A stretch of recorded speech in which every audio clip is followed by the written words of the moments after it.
ಎಂದಿನಿಂದ 75 ವರ್ಷ ಈ 7 ರಾಶಿಯವರಿಗೆ ಐಷಾರಾಮಿ ಜೀವನದ ಜೊತೆಗೆ ಶುಭ ಲಾಭ ಸಿಗುತ್ತೆ. ಮಹಾವಿಷ್ಣುವಿನ ಕೃಪಾಶೀರ್ವಾದದಿಂದ ಸೋಲು ಅನ್ನೋದೇ ಇರೋದಿಲ್ಲ. ಹಾಗಾದ್ರೆ ಅದೃಷ್ಟವಂತ ರಾಶಿಗಳು ಯಾವುವು, ಅವುಗಳಿಗೆ ಏನೆಲ್ಲ ಲಾಭ ಸಿಗುತ್ತೆ ನೋಡೋಣ.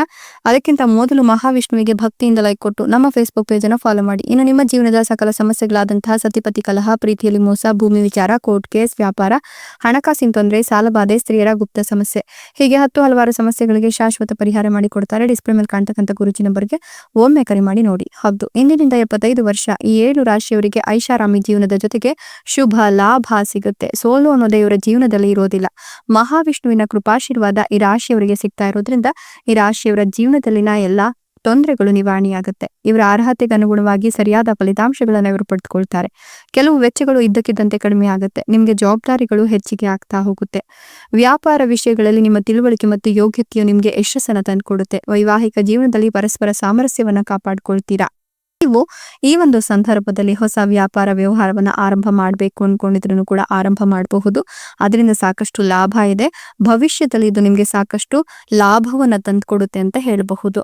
ಇನ್ನು ಈ ಒಂದು ಸಂದರ್ಭದಲ್ಲಿ ನೀವು ಏನನ್ನೆಲ್ಲ ಸಾಧನೆ ಮಾಡಬೇಕು ಅನ್ಕೊಂಡಿರ್ತೀರೋ ಆ ಸಾಧನೆಗೆ ನಿಮ್ಮ ಸಂಗಾತಿಯ ಸಂಪೂರ್ಣ ಸಹಕಾರ ಸಿಗುತ್ತೆ. ಜೊತೆಗೆ ಮಕ್ಕಳಿಂದಲೂ ಕೂಡ ಸಿಹಿ ಸುದ್ದಿಯನ್ನ ಪಡ್ಕೊಳ್ತೀರಾ. ಮಕ್ಕಳು ವಿದ್ಯಾಭ್ಯಾಸದಲ್ಲಿ ಪ್ರಗತಿಯನ್ನ ಕಾಣುವುದನ್ನ ನೋಡಿ ಖುಷಿಯನ್ನ ಪಡ್ತೀರಾ. ಜೊತೆಗೆ ಮಕ್ಕಳು ವಿದ್ಯಾಭ್ಯಾಸದ ವಿಚಾರವಾಗಿ ವಿದೇಶಕ್ಕೆ ಪ್ರಯಾಣಿಸಬೇಕಾದಂತಹ ಸಿಹಿ ಸುದ್ದಿಯನ್ನ ಕೂಡ ನಿಮ್ಮ ಕಿವಿಗೆ ಹಾಕೋದ್ರಿಂದ ನೀವು ಸಾಕಷ್ಟು ಸಂತಸವನ್ನ ಪಡ್ತೀರಾ. ಜೊತೆಗೆ ಮಕ್ಕಳ ಜೊತೆಗೆ ನೀವು ಕೂಡ ವಿದೇಶಿ ಪ್ರಯಾಣದ ಖುಷಿಯನ್ನ ಪಡ್ಕೊಳ್ಬಹುದು. ನಿಮ್ಮ ಬಹುದಿನಗಳ ಕನಸೊಂದು ನನಸಾಗುತ್ತೆ. ನಿಮ್ಮ ಸಣ್ಣ ಪ್ರಯತ್ನಗಳು ನಿಮ್ಮ ಸಂಬಂಧವನ್ನ ಪ್ರೀತಿಯಿಂದ ತುಂಬುವಂತೆ ಮಾಡುತ್ತೆ. ಒಂಟಿಯಾಗಿರತಕ್ಕಂತ ವ್ಯಕ್ತಿಗಳಿಗೆ ವಿಶೇಷ ವ್ಯಕ್ತಿಯ ಒಂದು ಪರಿಚಯ ಸಾಕಷ್ಟು ಖುಷಿಯನ್ನ ತಂದುಕೊಡುತ್ತೆ ಅಂತ ಹೇಳಬಹುದು. ಸಣ್ಣ ಸಣ್ಣ ಸೂಚನೆಗಳು ಸಹ ಸಂಗಾತಿಯ ನಡುವಿನ ಒಂದು ಭಿನ್ನಾಭಿಪ್ರಾಯ ದೂರವಾಗುವಂತೆ ಮಾಡುತ್ತೆ. ಸಂಬಂಧಗಳಲ್ಲಿ ತಾಳ್ಮೆ ಮತ್ತು ಸಮಯವನ್ನ ಕಾಪಾಡಿಕೊಳ್ಬೇಕಾಗತ್ತೆ. ಹಳೆಯ ವಿಷಯಗಳನ್ನು ಮರೆತು ಮುಂದೆ ಸಾಗಲಿಕ್ಕೆ ಇದು ಸರಿಯಾದ ಸಮಯವಾಗಿದ್ದು ವೈವಾಹಿಕ ಜೀವನವನ್ನ ಉತ್ತಮಗೊಳಿಸಲಿಕ್ಕೆ ಸಂಗಾತಿಯಿಂದ ಮುಕ್ತವಾಗಿ ಮಾತನಾಡೋದು ಸೂಕ್ತ. ಪರಸ್ಪರ ಅರ್ಥ ಮಾಡಿಕೊಂಡ್ರೆ ಉತ್ತಮ ಸಮಯವನ್ನು ಕಳೀಲಿಕ್ಕಾಗತ್ತೆ. ಸಂಬಂಧದಲ್ಲಿ ಹೊಸ ಶಕ್ತಿ ತುಂಬಿಕೊಳ್ಳುತ್ತೆ.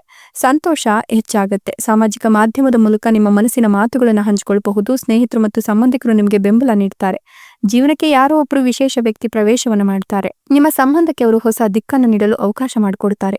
ವೈವಾಹಿಕ ಜೀವನದಲ್ಲಿ ಪ್ರೀತಿ ಹೆಚ್ಚಾಗಿ ವಿಶೇಷ ವ್ಯಕ್ತಿಯಿಂದ ಪ್ರೇಮ ಪ್ರಸ್ತಾಪ ಕೂಡ ಕೇಳಿ ಬರಬಹುದು. ಏನು ಮದುವೆ ಆಗಿಲ್ಲ ಅನ್ನೋರಿಗೆ ಮದುವೆಯ ಯೋಗ ಇದ್ದು ನಿಮ್ಮ ಕ್ರಶ್ ಜೊತೆಗೆ ನೀವು ಸ್ನೇಹವನ್ನ ಇನ್ನಷ್ಟು ಬೆಳೆಸ್ಕೊಳ್ತೀರಾ. ಪ್ರೇಮ ಜೀವನದಲ್ಲಿ ಸಮತೋಲನತೆ ಮತ್ತು ಸ್ಥಿರತೆ ಹೆಚ್ಚಿಗೆ ಆಗಿ ವಿವಾಹಕ್ಕೆ ಸಂಗಾತಿಯನ್ನು ಒಪ್ಪಿಸಲು ಪ್ರಯತ್ನವನ್ನ ಮಾಡ್ತೀರಾ. ಇನ್ನು ನಿಮ್ಮ ಭಿನ್ನಾಭಿಪ್ರಾಯಗಳು ದೂರವಾಗಿ ನೀವು ಈ ಸಂದರ್ಭದಲ್ಲಿ ಭವಿಷ್ಯದ ದಿಕ್ಕನ್ನು ನಿರ್ಧರಿಸಲು ಒಂದಷ್ಟು ಪ್ರಯತ್ನಗಳನ್ನು ಮಾಡಬೇಕಾಗತ್ತೆ. ವಿವಾಹ ಬಂಧನಕ್ಕೂ ಕೂಡ ನೀವು ಒಳಗಾಗ್ತೀರಾ. ಇಷ್ಟೆಲ್ಲ ಲಾಭ ಮತ್ತು ಅದೃಷ್ಟವನ್ನು ಪಡಿತಿರತಕ್ಕಂಥ ಅದೃಷ್ಟವಂತ ರಾಶಿಗಳು ಯಾವುವು ಅಂದ್ರೆ ಮೀನ ರಾಶಿ, ಧನು ರಾಶಿ, ತುಲಾ ರಾಶಿ, ಮೇಷ ರಾಶಿ, ವೃಷಭ ರಾಶಿ, ಕನ್ಯಾ ರಾಶಿ, ಕುಂಭ ರಾಶಿ. ಇವುಗಳಲ್ಲಿ ನಿಮ್ಮ ರಾಶಿ ಇದ್ದರೂ ಇಲ್ಲದಿದ್ದರೂ ಭಕ್ತಿಯಿಂದ ಓಂ ನಮೋ ಮಹಾವಿಷ್ಣುವೆ ಅಂತ ಕಮೆಂಟ್ ಮಾಡಿ. ಧನ್ಯವಾದಗಳು.